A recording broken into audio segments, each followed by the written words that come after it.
Are you mindful to see the nature of Allah subhanahu wa ta'ala?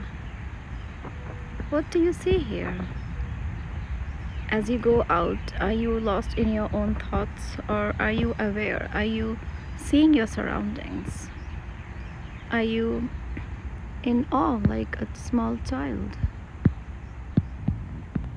Subhanallah, the blessings that Allah subhanahu wa ta'ala blesses us with, and every little small creature, and the different plants, and the beauty that Allah subhanahu wa ta'ala blesses us with. What do you see when you go out of your house?